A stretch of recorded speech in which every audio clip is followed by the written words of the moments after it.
This was my most controversial video of 2020, right at the end of the year, and the comments section erupted. How could I possibly be supporting communist China-made products? Am I getting paid by Winspace for this project? Apparently it was a 12-minute ad, and my perspective on cheap is ludicrous, ridiculous, and it was all clickbait. But ultimately what people really want to know is, am I going to die while riding this bike? So with those comments in mind, what's the new plan? That's coming up. So welcome back to the Friday Vlog series, where today we'll be splitting the video into my favourite number of parts, being two. Part number one, I wanted to rebut some of the negativity that has come my way from taking this Winspace project on board and a new plan we have in place for it. And number two, what's been going on behind the scenes over the past couple of weeks. So let me be clear about 4 items relating to this Winspace project. Number one, am I getting paid by Winspace? I am not getting paid by Winspace, despite what some of you may think. I'm getting $0. Winspace just happened to be the brand I have selected to run with this project. And if you're wondering why Winspace, you can watch the previous video I made. I'll link to that below. And before you call me a dickhead and do a smoke bomb, please watch the whole thing. Now, full disclosure, it's my view that if I was proactive enough, I probably could have got this bike for free if I really push, but I didn't want there to be any grey. So I have paid for the frame, the wheel set, and the handlebar at a fair negotiated rate.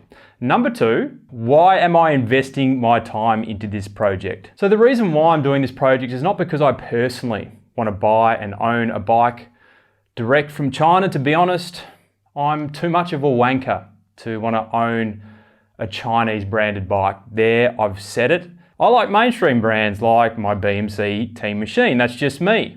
However, I have been getting a lot of requests from my channel supporters over the past couple of years to do this. And my intrigue over that time has developed as well. And as the cost of mainstream bikes continues to rise, maybe my wankerism may need to take a backward step. And at some point in time, I may pivot to a bike like a Winspace. You just never know. Number three, the political tensions in China. Look, I get all the political stuff going on, and to be honest with you, I was very close to pulling this entire project because of it.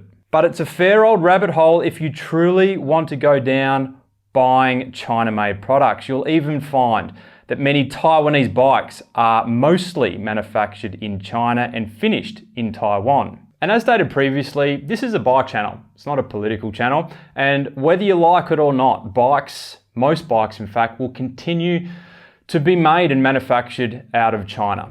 Number four, using the word cheap for this project. Now, I can appreciate people have different views and perspectives on what's cheap and what's not. And $1,500 USD could be considered expensive by many out there for this Winspace frame set. However, the purpose of this project, as stated in the previous video, is to compare this bike right here to other mainstream aero bikes that I have ridden in the past, such as the Cervelo S5, the BMC Time Machine, the Cannondale System 6, and others. And if we look at the R&A Cycles website, which has the recommended retail price on these frame sets I've just mentioned, we have $5,500 USD for the Cervelo, $4,500 for the BMC Time Machine, and $4,500 USD for the Cannondale. So my views are, this is cheap in comparison. Now, I know some people out there don't like the word cheap. They've said, why don't you use the word inexpensive? But unfortunately, people don't type the word inexpensive into YouTube search. They type the word cheap. And the previous video that I have made has already been picked up by YouTube search by people typing in cheap Chinese bike. And those people who have found the video have been watching most, if not all, of that video. So that says to me, there is a portion of people out there that do agree that this is cheap, particularly when comparing to those mainstream bikes that I've just mentioned. So now that is out of the way, we can move forward with a new plan. But before we get to my thoughts on a new plan, I just wanted to ask you out there, if you're enjoying this content and you're keen on this project, make sure you give the video a like. And if you're one of the 70% of people that watch my content and are yet to subscribe, I'd really appreciate it if you could subscribe below and support the channel. We're heading towards that 100,000 subscriber milestone, and I know it's just a number, but really eager to get there, and I'd love to have your support. So, the new plan. So I'm kind of glad it's been Christmas and summer holidays combined. That's what we have here in Australia, which is unique to other parts of the world. And as a result of that, it's delayed my ability to get this thing built up, and it's enabled me or given me the opportunity to ponder a few things, especially after going through all 900 comments in the previous video. So pre-getting this thing built, there are two new ideas or thoughts that I've had, thanks to many of you out there, that I would like to implement. One of them I'm definitely going to do, and the other one is up for debate. I'm keen to get your thoughts after watching this video and hearing what that second new option is. So the first thing that I'm definitely going to do is I want to take this bike into a specialist and get it inspected from a quality assurance perspective. In fact, let's do all the quality assurance measures you can think of to ensure I don't throw a leg over this Winspace bike and die on a descent.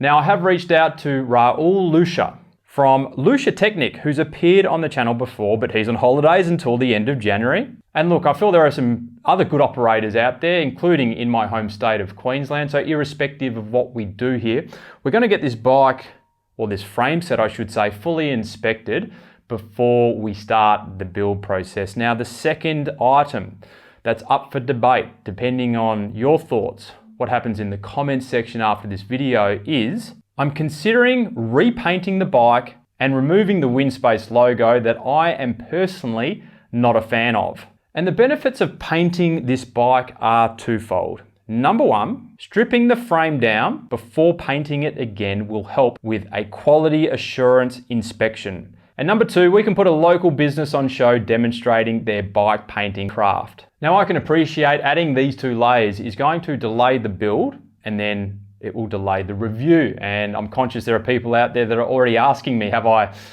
got the bike? What's it like to ride? When is the review coming? However, I feel like putting more meat on the bone to this project will add a lot more value. And while we might have to wait another 1 or 2 months for the whole process to be complete, I think it's going to be a much better, more comprehensive piece of content for not only you, but for future people that are interested in this type of project. So, keen to get your thoughts below, and let's get into part 2 of this video. How's New Year's been for you, mate? January period, Christmas and all that? Good times?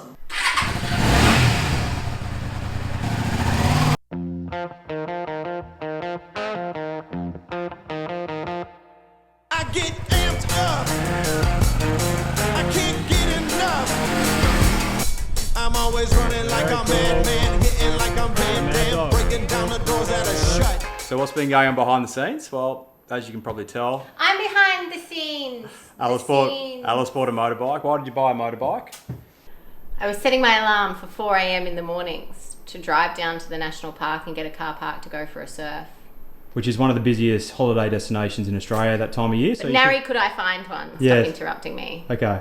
So one day I got really jack of it, and I decided that I was going to get me a motorbike, surf racks, and I will never fight for a car park ever again. Well done.